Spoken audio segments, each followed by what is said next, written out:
안녕하세요. 곽기영 교수입니다. 이번 시간에는 예측 모델의 분류 성능 평가에 대해서 살펴보겠습니다. 예측 모델의 분류 성능에 대한 평가는 기본적으로 실제 판정 결과와 예측 모델에 의한 분류 결과를 비교한 이와 같은 교차표를 바탕으로 이루어집니다. 이러한 교차표를 우리가 혼동행렬, 영어로는 confusion matrix라고 부릅니다. 혼동행렬의 행과 열은 실제 집단의 두 범주와 예측 집단의 두 범주로 구성이 됩니다. 그래서 대각선 셀은 올바르게 분류된 케이스를 나타내고 대각선 밖의 셀은 잘못 분류된 케이스를 의미를 합니다. 이 네 개의 셀은 나름대로 이름을 가지고 있습니다. true negative, false positive, false negative, true positive. 이러한 네 개의 이름에는 규칙이 있습니다. 앞에 단어는 true 또는 false가 오고요. 뒤에 단어는 positive 또는 negative가 옵니다. 뒤에 오는 positive 또는 negative는 예측 모델에 의해서 예측한 결과를 의미하고 앞에 true 또는 false는 그렇게 예측 모델에 의해서 예측된 결과가 맞았는지 틀렸는지를 의미합니다. true일 경우는 맞았다는 얘기고 false일 경우는 틀렸다는 얘기입니다. 그래서 이 우호 하단에 있는 true positive가 의미하는 것은 무슨 얘기냐면은 예측 모델에 의해서 우리가 positive로 예측을 했는데 실제 집단도 positive라서 그 예측 결과가 true였다, 맞았다는 얘기입니다.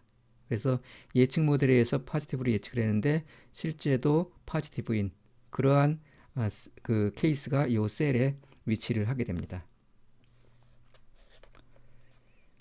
그래서 예를 들면은 이 혼동 행렬이 유방암을 진단하는 그러한 그 결과로부터 만들어진 교차표라고 했을 때 유방암 진단의 문제이기 때문에 이 positive는 관심 있는 사건인 악성 종양을 나타내고요.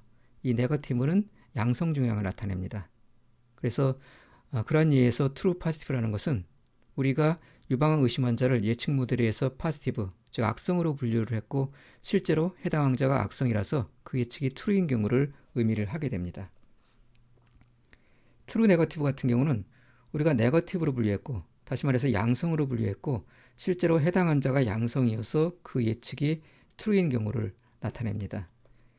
false positive라는 것은 우리가 예측 모델에서 positive로 분류했지만은, 그러니까 악성으로 분류했지만은 실제로 그 케이스는 양성이어서 예측 결과가 false, 잘못된 경우를 의미를 합니다.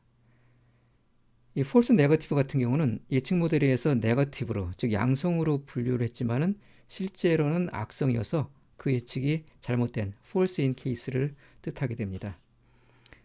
분류 분석 방법은 일반적으로 이 false positive하고 이 false negative의 합을 최소화하려고 노력을 합니다. 예측 모델에 대한 성능 평가는 이러한 네 가지 유형의 셀에 대해서 케이스 개수를 세갖고 그 케이스 개수를 바탕으로 성능 평가 지표를 계산을 하게 됩니다.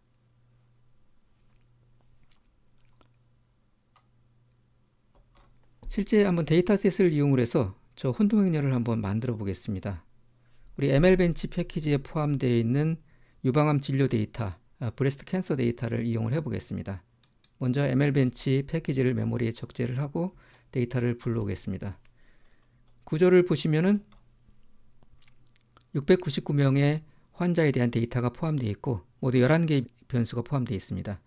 첫 번째 변수인 ID 변수는 환자의 ID를 나타내고 두 번째부터 10번째까지의 변수는 세포 조직 특성을 나타내는 변수입니다. 우리가 예측 변수로 사용할 변수예요. 마지막에 클래스 변수는 결과 변수로 사용할 양성 또는 악성으로 판정한 결과가 포함되어 있습니다.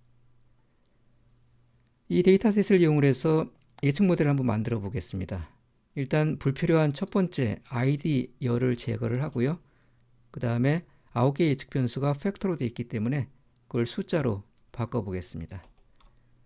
그런 다음에 훈련 데이터와 테스트 데이터를 생성을 하겠습니다. 훈련 데이터는 전체 데이터셋의 70%를 무작위로 선택을 할 거고요. 테스트 데이터는 나머지 30%를 이용을 하겠습니다. 그래서 훈련 데이터와 테스트 데이터에 포함되어 있는 양성 환자와 악성 환자의 수를 보면은 이런 식으로 포함되어 있는 것을 볼 수가 있습니다. 이 데이터셋을 이용을 해서 우리가 예측 모델을 구축을 할 텐데요. 여기서는 C50 패키지에 포함되어 있는 의사결정 나무 분석을 해보겠습니다. 이 C50 패키지에 포함되어 있는 의사결정 낭호 분석은 C5.0 알고리즘을 바탕으로 의사결정 낭호 분석을 수행을 합니다. 먼저 C50 패키지를 메모리에 적재를 하고요. C5.0 함수를 이용을 해서 의사결정 낭호 분석을 수행을 할 수가 있습니다. 첫 번째 인수에 포뮬러 방식으로 결과 변수와 예측 변수 간의 관계를 지정을 하고요. 두 번째 데이터 인수에다가 훈련 데이터셋을 지정을 합니다. 그래서 우리가 분석을 하고 그 분석된 결과 객체를 프리딕트 함수를 이용해서 예측을 해보겠습니다. 프리딕트 함수의 첫 번째 인수에다가 우리가 방금 생성한 예측 모델을 지정하고 뉴 데이터 인수에다가 테스트 데이터를 지정을 하겠습니다. 그 다음에 타입에다 클래스를 지정을 해갖고 예측 결과가 범주로 나올 수 있도록 해보겠습니다. 그래서 예측을 하고요. 그 예측 결과를 테이블 함수를 이용해서 혼동 행렬을 만들어서 출력을 해보면 이런 식의 결과를 얻을 수가 있습니다.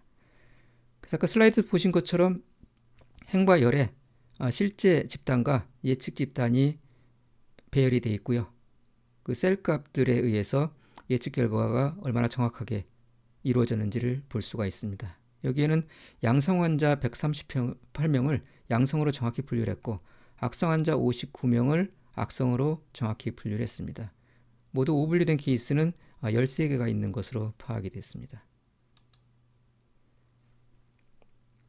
G모델스 패키지에 포함되어 있는 크로스 테이블 함수를 이용을 하게 되면 좀 더 다양한 정보를 갖고 있는 혼동 행렬을 생성을 할 수가 있습니다. G모델스 패키지를 메모리에 적재하고 크로스 테이블 함수를 이용을 해서 이런 식으로 우리가 여러 가지 정보를 포함하고 있는 혼동 행렬을 생성을 할 수가 있습니다. 셀 값에 여러 가지 값들이 들어가 있습니다. 케이스 개수하고 행의 개수, 그 다음에 열의 개수가 각각 표현이 되어 있는 걸 볼 수가 있고요. 그 다음에 대응되는 비율도 같이 포함이 되어 있습니다. 그래서 이러한 그 혼동 행렬을 만들게 되면은 이 혼동 행렬을 통해서 우리가 얼마나 정확히 예측이 되는지 그 결과를 파악을 해볼 수가 있습니다. 예측 모델이 주어진 데이터셋을 얼마나 정확히 분류하는지는 혼동 행렬로부터 전체 케이스 개수 대비 정확히 분류한 케이스 개수의 비율로 계산을 할 수가 있습니다. 이렇게 배상된 지표를 우리가 예측 정확도, accuracy, 정확도라고 얘기를 합니다. 아까 C50 패키지를 통해서 의사결정하고 분석을 하고 그로부터 도출한 혼동 행렬을 다시 한번 보시면요. 여기서 예측 정확도를 계산한다는 얘기는 대각선 셀의 개수를 전체 케이스 개수로 나누게 되는 거죠. 138개, 59개의 케이스가 정확히 분류된 거기 때문에 138개 더하기 59개의 정확히 예측한 결과를 전체 테스트 데이터의 케이스 개수로 나눠주게 되면은 정확도 지표를 계산할 수가 있습니다. 물론 이런 방식으로도 계산할 수가 있죠. 미인 함수를 이용해서 실제 결과와 예측 결과가 일치하는 경우의 비율을 계산해도 똑같은 결과를 얻을 수가 있습니다. 이렇게 만들어진 93.8%가 우리가 예측 모델의 분류 정확도를 사용할 때 흔히 인용하는 예측 정확도 지표가 됩니다. 예측 정확도는 일반적으로 가장 흔히 사용되는 분류 모델의 성능 평가 지표입니다. 개념적으로 간단하기 때문에 이해하기가 쉽고 유용하긴 하지만은 이 지표만으로는 분류 모델의 성능을 평가하는 데 있어서 충분하지 않을 수가 있습니다. 예를 들어서 정신분열증 환자를 예측하는 분류 모델을 만든다고 가정을 해보겠습니다. 정신분열증은 매우 드문 질병이기 때문에 전체 인구의 1% 정도만이 그러한 질환을 갖고 있습니다. 그래서 제가 예측 모델을 만들 때 모든 케이스를 정상으로 분류하는 그러한 간단한 모델을 만들게 되면은 이렇게 만들어진 예측 모델은 예측 정확도가 99%인 매우 훌륭한 모델이 됩니다. 하지만 이는 바람직한 예측 모델이라 할 수가 없죠. 왜냐하면 이 모델에 따르면은 정신분열증 환자는 비록 그 수가 작긴 하지만은 모두 정상으로 분류되기 때문에 예측 모델로서 쓸모가 전혀 없게 되기 때문입니다. 그래서 예측 정확도만으로는 어떤 예측 모델의 유용성을, 성능을 평가하는 데 부족할 수가 있습니다.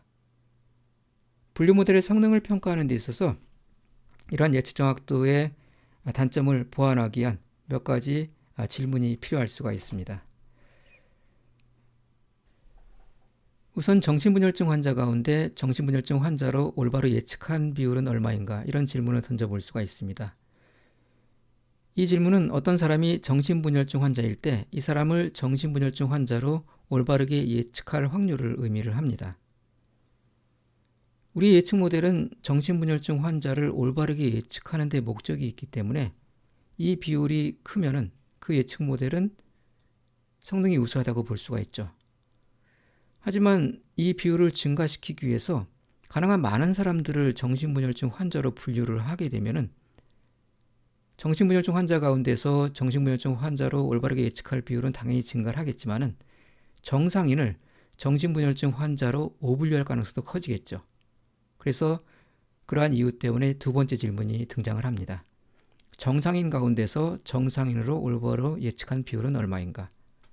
이는 어떤 사람이 정상인일 때 이 사람을 정상인으로 올바르게 예측할 확률을 의미를 합니다. 그래서 이 확률도 똑같이 중요한 의미를 갖습니다.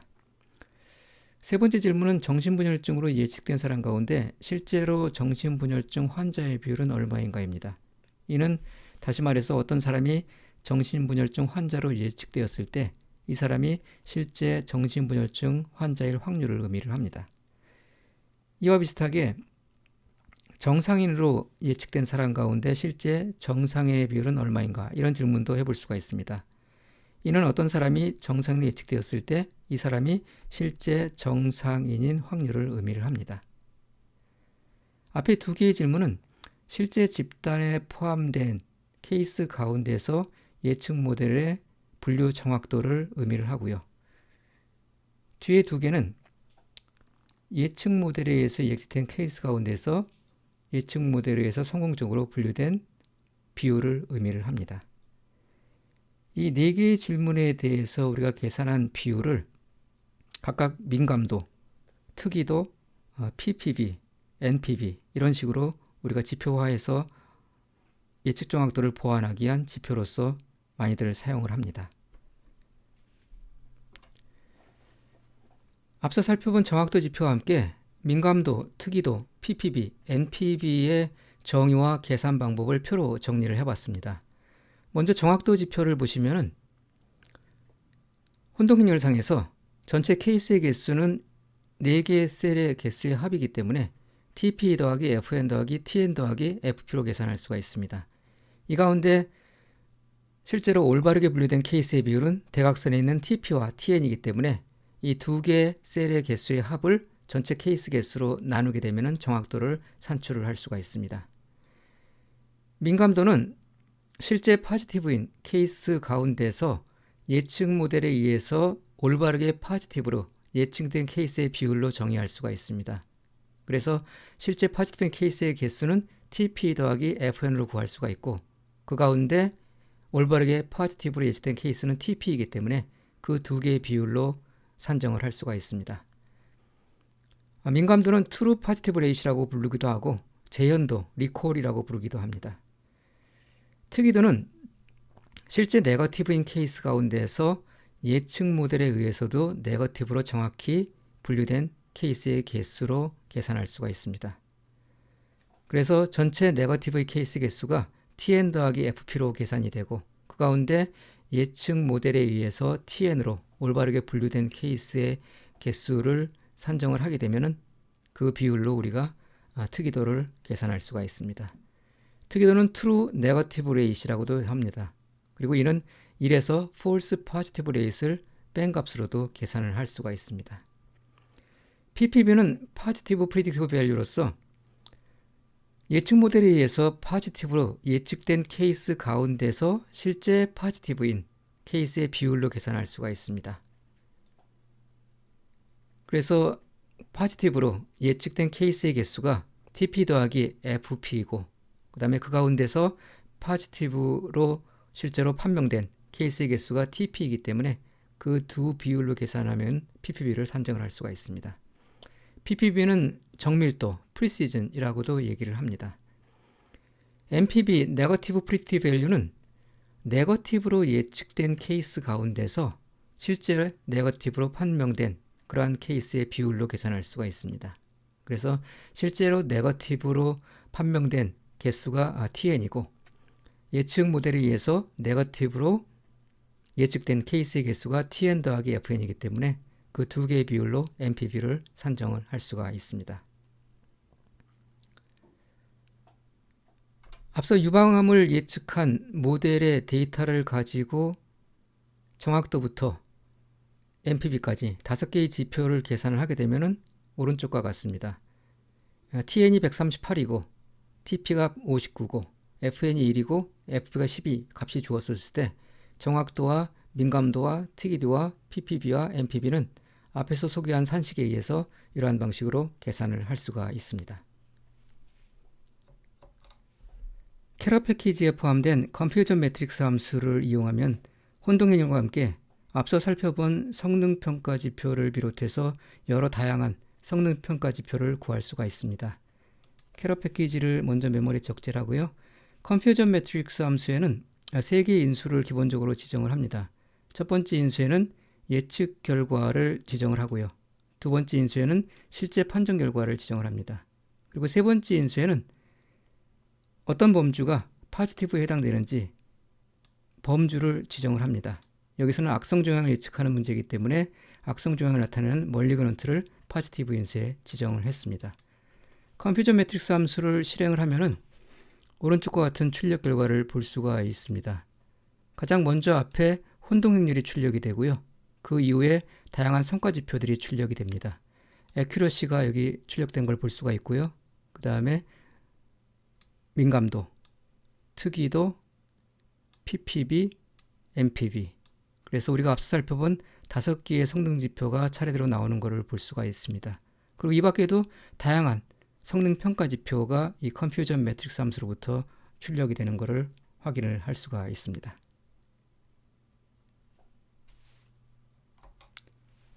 예측 모델은 너무 공격적이지도 않고 지나치게 보수적이지도 않은 균형 있는 예측을 하는 것이 중요합니다. 왜냐하면 어느 한 방향으로 치우치면은 올바른 예측을 할 수 없기 때문입니다. 예를 들어서 악성 종양의 판정에만 우리가 지나치게 초점을 맞추게 되면은 양성 판정을 거의 하지 않음으로써 악성 종양을 모두 정확히 판별할 수도 있습니다. 또는 그 반대로 어떠한 양성 종양도 놓치지 않으려 하면은 많은 악성 종양을 제대로 판별하지 못할 수도 있습니다. 우리가 앞서 살펴본 이 민감도와 특이도는 이러한 두 가지 관점의 성능을 측정함으로써 두 관점 간의 균형점을 찾는 데 도움을 줍니다. 상대적으로 민감도가 높은 모델은 가능한 파지티브로 분류하려고 함으로써 실제 파지티브를 놓치지 않으려고 합니다. 그래서 만약에 민감도가 매우 높은 예측 모델이 어떤 케이스를 네거티브로 분류했다면 이는 실제로 네거티브일 가능성이 매우 높다는 의미이기도 합니다. 상대적으로 특이도가 높은 모델은 가능한 네거티브로 분류하려고 함으로써 실제 네거티브를 파지티브로 분류하는 실수를 줄이려고 합니다. 그래서 만약에 특이도가 매우 높은 예측 모델이 파지티브 판정을 했다면 이는 실제로 그 케이스가 파지티브일 가능성이 매우 높다는 뜻이기도 합니다. 캐러 패키지를 이용을 하면 민감도와 특이도를 쉽게 계산할 수가 있습니다. 우리가 앞서 컨퓨전 매트릭스 함수를 이용해서 여러 성능평가 지표를 한꺼번에 계산을 했는데요. 그 중에서 민감도와 특이도만을 우리가 구하고 싶으면 이 센시티비티 함수하고 스페시피시티 함수를 사용을 할 수가 있습니다. 센시티비티 함수의 파지티브 인수에는 파지티브에 해당하는 범주를 지정을 하고 스페시피시티 함수의 네거티브 인수에는 네거티브에 대응되는 범주를 지정을 합니다. 그래서 두 함수를 실행을 하게 되면 민감도와 특이도를 직접 이렇게 추출을 할 수가 있습니다.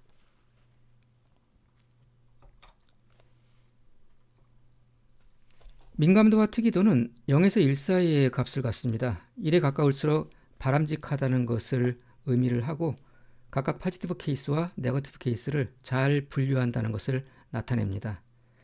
민감도가 크다는 것은 예측 모델의 파지티브 판정이 많다는 것을 뜻하기 때문에 민감도가 클 경우에 네거티브 케이스를 정확히 예측한 비율을 의미하는 특이도는 작아질 수밖에 없습니다. 예를 들어서 공항 검색대에서 모든 탑승객은 잠재적 위험으로 간주되기 때문에 위험한 물건을 식별할 확률을 증가시키고 그러한 물건을 놓칠 위험을 최소화하기 위해서 벨트라든가 열쇠와 같은 위험도가 낮은 물건에 대해서도 경고음이 나오도록 우리가 검색 스캐너를 설정을 합니다. 다시 말해서 높은 민감도를 갖고 낮은 특이도를 갖는 그러한 방식으로 검색 스캐너를 설정을 하게 되죠. 이처럼 민감도와 특이도는 서로 트레이드오프 관계에 있기 때문에 두 지표 간의 적절한 균형점을 찾는 것이 굉장히 중요할 수가 있습니다. 종양을 판정하는 예에서 한번 보시면은 양성을 악성으로 분류하는 판정이 증가할수록 특이도는 감소하지만은 실제 악성 종양을 제대로 판정할 가능성은 커져서 민감도는 증가를 하게 됩니다. 악성 종양 판정 경향이 강한 모델일수록 민감도는 증가하지만은 특이도는 감소를 합니다. 반대로 양성 종양 판정이 빈번한 모델일수록 특이도는 증가하는 반면에 민감도는 감소를 하게 됩니다. 민감도와 특이도를 비교를 함으로써 예측 모델 선택에 있어서 이러한 트레이드오프 관계를 우리가 고려를 할 수가 있습니다. 일반적으로 원하는 민감도와 특이도를 충족하는 적정 모델을 찾을 때까지 예측 모델을 수정하고 테스트하는 작업을 반복을 하게 됩니다. 예측 모델은 일반적으로 케이스가 특정 범죄에 속할 예측 확률을 계산을 해줍니다. 그러면은 분류의 기준이 되는 임계값의 기준 확률을 정하게 되고 이 임계값을 바탕으로 해당 케이스를 어느 집단으로 분류할지 결정을 하게 됩니다. 예를 들어 악성 종양과 양성 종양을 분류하는 예측 모델이 있다고 했을 때 일반적으로 어떤 환자의 추정된 확률이 0.5보다 크면은 그 환자는 악성 종양 집단으로 분류가 됩니다. 이때 분류의 기준이 되는 확률 0.5가 임계값이 됩니다. 이 임계값이 달라지면은 그에 따라 분류 결과도 달라지게 됩니다. 그래서 분류 모델의 민감도와 특이도는 임계값에 영향을 받게 됩니다. 높은 임계값은 특정 케이스를 포지티브로 판정하는 데 있어서 신중하며 좀 더 보수적이라는 것을 의미합니다. 엄격한 기준으로 가능한 적은 포지티브 판정을 하려고 합니다. 그래서 false positive는 덜 발생을 하지만은 실제 포지티브인 케이스를 놓치게 될 가능성은 증가를 하게 됩니다. false positive가 감소하는 긍정적인 효과와 함께 true positive 역시 감소하는 부정적인 효과가 동시에 발생을 합니다. 반면에 낮은 임계값은 포지티브 케이스를 판정하는 데 있어서 덜 까다로우며 좀 더 공격적이라는 것을 의미합니다. 느슨한 기준으로 더 많은 포지티브 판정을 하려고 합니다. 그래서 더 많은 false positive가 발생을 하지만은 동시에 실제 포지티브인 케이스를 정확히 예측한 true positive는 증가를 합니다. false positive가 증가하는 부정적인 효과와 true positive 역시 증가하는 긍정적인 효과가 동시에 발생을 합니다. 이러한 특성을 이용하게 되면 민감도와 특이도를 서로 교환함으로써 분류 모델을 원하는 방향으로 계산을 할 수가 있습니다. 예를 들어서 우리가 원하는 것이 분류 모델의 민감도를 향상시키고자 하는 것이라면 예를 들어서 실제 악성 종양 환자를 가능한 하나도 놓치지 않고 모두 악성 종양 환자로 정확히 판별하는 분류 모델을 갖고자 한다면 임계값을 적절히 조금씩 낮춰가면서 이러한 목적을 달성할 수가 있습니다. 그러면 민감도 관점에서 개선된 예측 모델을 얻을 수가 있습니다. 하지만 임계값을 낮추게 되면 false positive 역시 증가하게 되기 때문에 멀쩡한 양성 종양 환자를 악성으로 오분류하는 사례도 함께 증가해서 특이도는 감소를 하게 됩니다. 이러한 임계값의 변화가 예측 모델의 성능에 미치는 영향은 ROC 곡선에 의해서 우리가 평가할 수가 있습니다. ROC 곡선은 임계값에 따라서 변화하는 예측 모델의 성능을 보여줍니다. ROC 곡선은 일정 범위의 다양한 임계값에 대해서 민감도 대 1- 특이도 간의 관계를 그래프로 나타냅니다. 그래서 민감도는 Y축에 1- 특이도는 X축에 표현을 해서 하나의 그래프로 우리가 표현할 수가 있습니다. 그래서 ROC 곡선을 이용을 해서 기준값이 민감도와 특이도 간의 트레이드오프 관계에 미치는 영향을 우리가 시각적으로 확인할 수가 있고 민감도와 특이도 간의 최적의 균형을 가져오는 임계값을 선택을 할 수가 있습니다. ROC 곡선은 이러한 절차에 따라서 생성할 수가 있습니다. 먼저 예측 모델을 구축을 하고 각 케이스별로 예측 확률을 산출을 합니다. 그런 다음에 예측 확률의 내림차순으로 케이스들을 정렬을 하고 정렬된 예측 확률을 임계값으로 사용을 해서 각 임계값에서의 민감도와 특이도를 계산을 합니다. 이렇게 계산한 민감도와 특이도를 바탕으로 해서 민감도와 1-특이도 쌍의 값을 만들어내고요. 그 값을 각각 y축과 x축상에 배치함으로써 우리가 그래프를 그릴 수가 있습니다. 간단한 예를 이용을 해서 ROC 곡선을 그려보겠습니다. 9개 케이스를 이용해서 2개의 범주 0과 2를 분류하는 예측 모델을 구축을 했습니다. 범주 0은 5개가 있고 범주 1은 4개가 포함되어 있습니다. 예측 확률을 내림차순으로 정렬을 하고 각 예측 확률에서의 민감도와 특이도를 계산을 했습니다. 구체적으로 어떻게 계산이 되었는지 살펴보도록 하겠습니다. 첫 번째 행을 보시면은 첫 번째 행의 예측 확률은 0.9를 임계값으로 사용했을 때의 민감도와 특이도를 계산을 해본 겁니다. 이 경우 0.9 이상의 예측 확률이면 범주 1로 분류가 됩니다. 따라서 케이스 1, 한 개만 범주 1로 분류가 되고 나머지 8개 케이스는 모두 범주 0으로 분류가 됩니다. 범주 1로 분류된 케이스 1은 실제로도 범주가 1이기 때문에 트루 포지티브는 1이 되고 범주 0으로 분류된 8개 케이스 가운데 3개는 실제로는 범주가 1이므로 false negative는 3이 됩니다. 범주 0에 속한 5개 케이스는 예측 모델에 의해서도 모두 범주 0으로 예측됐기 때문에 true negative는 5가 됩니다. 그리고 범주 1로 예측한 결과는 실제 범주와 일치하니까 false positive는 0이 되죠. 그래서 민감도는 이 true positive의 개수를 true positive와 false negative의 개수의 합으로 나눈 0.25가 될 거고요. 특이도는 true negative의 개수를 true negative와 false positive의 개수의 합으로 나눈 1로 계산이 됩니다. 이번엔 세 번째 행에서의 민감도와 특이도를 계산해 보겠습니다. 세 번째 행에서의 임계값은 0.7이므로 그 이상의 예측 확률을 갖는 케이스 1, 2, 3이 모두 범주 1로 분류가 됩니다.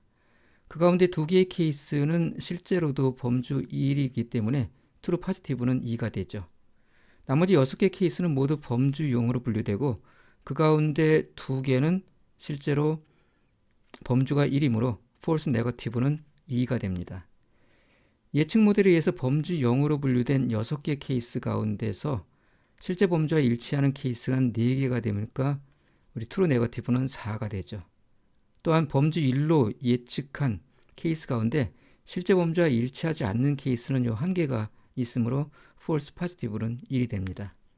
그래서 민감도를 계산을 해보시면은 true positive와 false negative의 합에서 true positive가 차지하는 비율로 계산하면은 민감도는 0.5가 되고 true negative 더하기 false positive의 개수분의 true negative로 계산되는 특이도는 0.8이 됩니다. 이렇게 계산한 민감도와 특이도를 이용해서 y축에 민감도를 배치하고 x축에 1- 특이도를 배치해서 그래프를 그리면 이런 ROC 곡선을 그릴 수가 있습니다. 지금은 계단형의 형태의 곡선이지만은 관측값의 개수가 많아지게 되면은 부드러운 곡선 형태로 표현이 될 수가 있습니다. 우리는 ROC 곡선을 통해서 높은 민감도를 가지면서 동시에 낮은 1- 특이도를 갖는 최적의 임계값을 찾을 수가 있습니다. 높은 민감도를 가지면서 동시에 낮은 1- 특이도를 간다는 얘기는 민감도도 높고 특이도도 높은 그러한 최적의 임계값을 얘기를 하죠. 그래서 ROC 곡선의 예를 보시면은 아래 그 어떤 패키지에 따라서는 이런 최적의 임계값을 이렇게 보여주기도 합니다. 민감도와 특이도의 합이 최대가 되는 최적의 임계값을 그래프상에 이렇게 점으로써 표현을 해주고 있죠. 서로 다른 분류 분석 방법에 의해 생성된 ROC 곡선을 우리가 비교함으로써 가장 적합한 예측 모델을 선택할 수가 있습니다. 그래프의 좌상단 구속으로 끌어당겨진 형태의 곡선일수록 이상적인 ROC 곡선으로 간주가 됩니다. 이러한 형태의 곡선은 민감도를 나타내는 y축의 최대값 1에 아주 가파른 기울기로 접근하는 모양을 갖게 되고 이에 따라서 곡선 아래의 면적은 커지게 됩니다. 이러한 가파른 기울기를 갖는다는 얘기는 기울기가 완만한 곡선에 비해서 동일한 수준의 false positive rate에 비해서 상대적으로 높은 true positive rate를 갖게 된다는 뜻입니다. 여러 대안 모델 가운데서 최적의 분류 모델을 선정하는 일반적인 기준은 이 곡선 아래의 면적, 우리가 이제 AUC라고 하는데요. 이 AUC가 가장 큰 예측 모델을 선택을 하는 것입니다. 아래 에피 패키지를 이용해서 유방암 판정을 위한 의사결정 나우 모델에 대한 ROC 곡선을 그려볼 수가 있습니다. 먼저 C5.0 함수를 이용으로 해서 의사결정 나우 모델의 예측 모델을 생성을 하고요. 프리딕트 함수를 이용으로 해서 예측 확률을 계산을 합니다. 계산된 예측 확률을 확인을 해보면 잘 생성이 된 걸 볼 수가 있습니다. 에피 패키지의 ROC 함수를 이용해서 ROC 곡선을 이렇게 생성을 할 수가 있는데요. 에피 패키지에 포함된 이 ROC 함수의 테스트 인수에다가 모델에 의한 예측 확률을 지정을 하고 스탯 인수에는 실제 범주를 지정을 합니다. ROC 함수가 생성하는 ROC 곡선에는 민감도와 특이도의 합이 최대가 되는 최적의 기준값을 표시를 해줍니다. 그래프의 좌측 상단에 최적의 기준값이 표시가 되어 있는 것을 볼 수가 있습니다. 그리고 그때의 민감도와 특이도, 그리고 ppb, mpb의 값도 함께 출력을 해주게 됩니다. 이번 시간에는 예측 모델의 분류 성능 평가에 대해서 살펴봤고 R을 이용을 해서 실제 실행도 해봤습니다. 다음 시간에 뵙도록 하겠습니다.